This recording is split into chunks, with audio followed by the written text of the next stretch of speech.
today we are going to discuss about the recent guideline regarding clinical management of COVID-19 patient. And today there are two subset of patients on whom we are going to focus upon. First is the mild cases and second will be the moderate cases.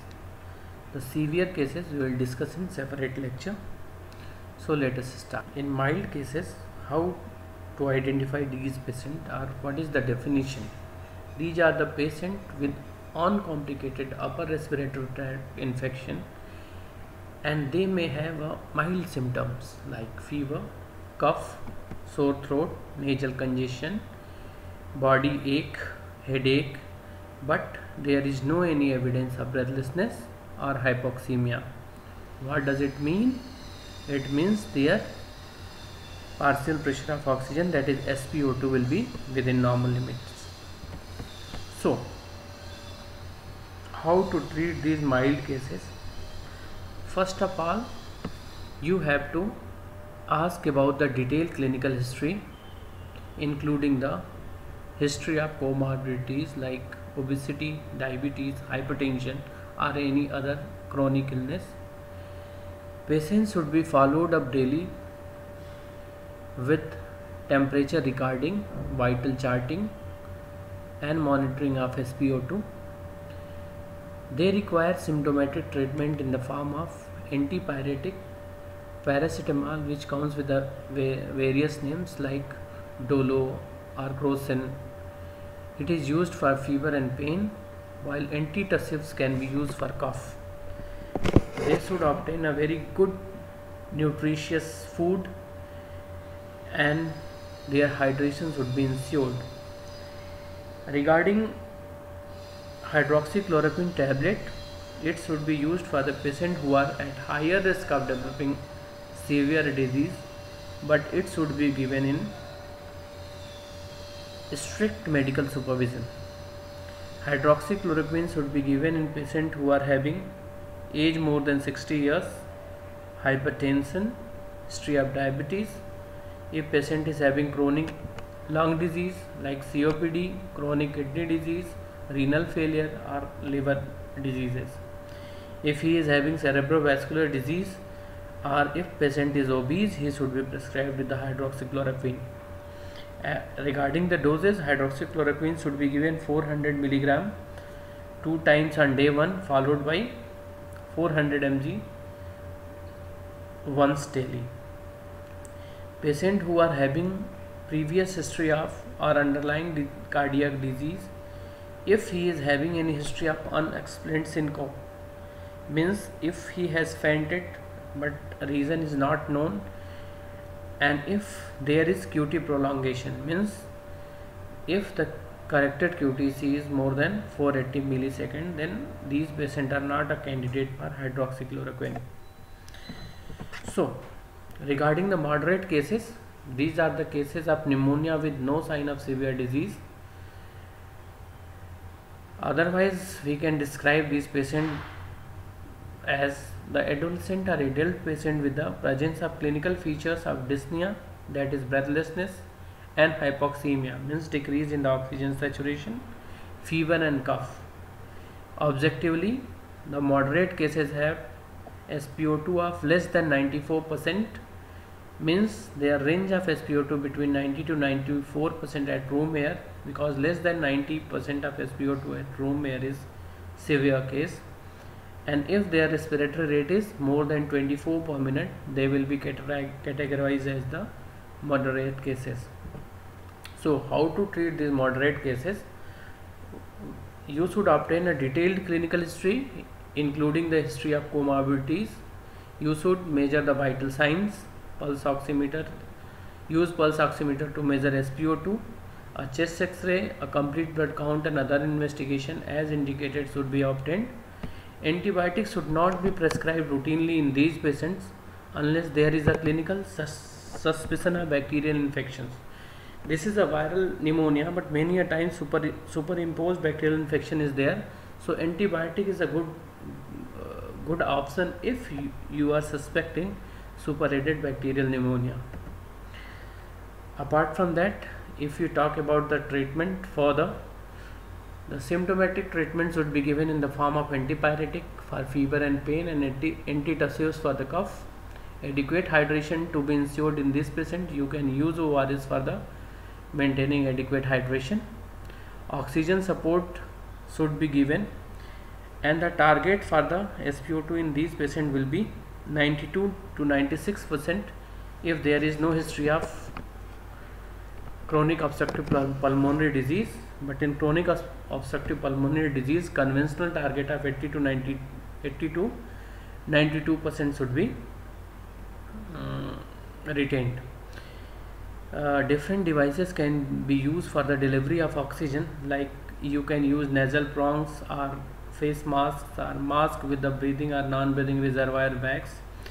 If the oxygen requirement is less, the nasal prongs can be used, but if as the oxygen requirement increases, patient may require mask with the breathing or non-breathing reservoir bags.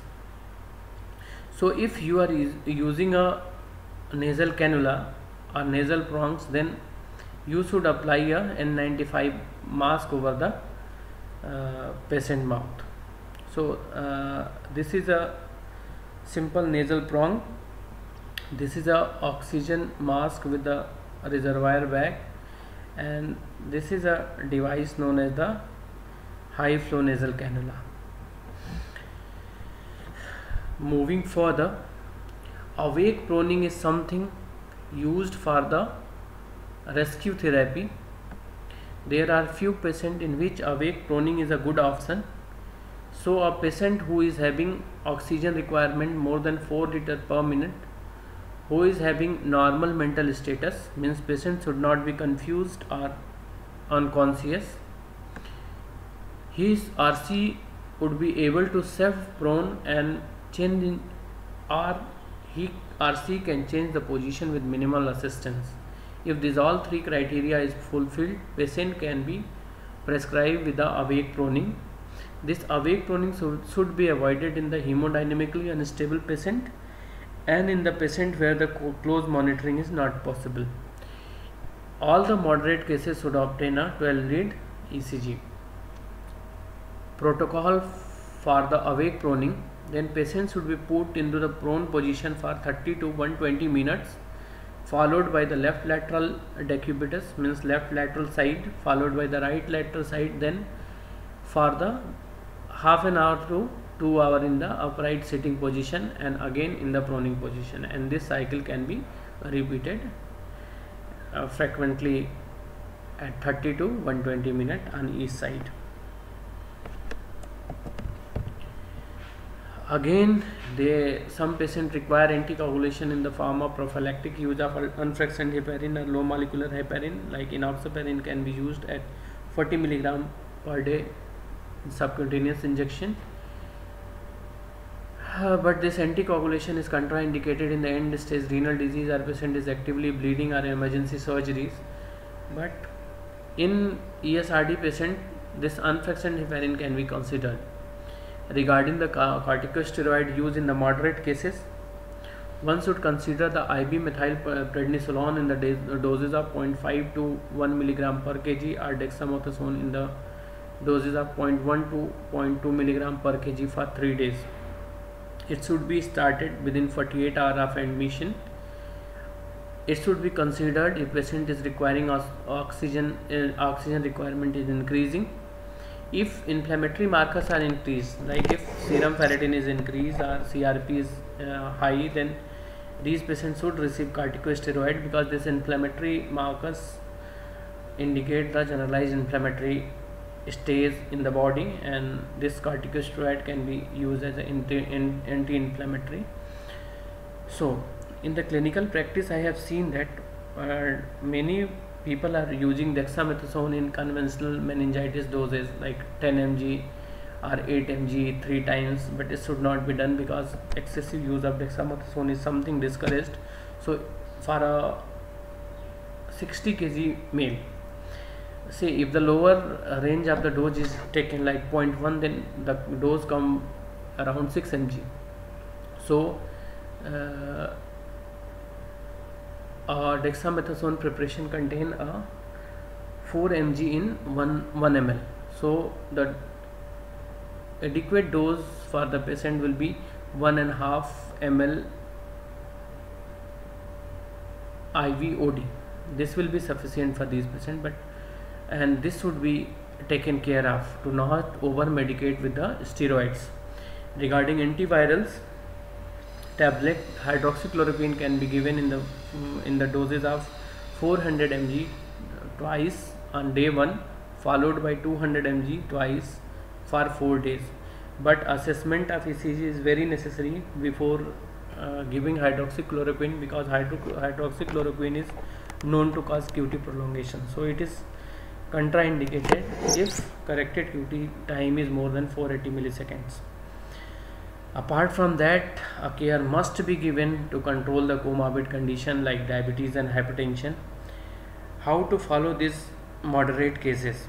So this C-reactive protein, D-dimer and C-ferritin should be repeated every 48 to 72 hours if facilities are available, but this complete blood count with differential count and absolute lymphocyte count, renal and kidney function tests should be repeated daily in moderate patients, because moderate patients are very prone to land into the severe disease. So this should be monitored very closely, and if required the treatment protocol should be changed to the severe disease.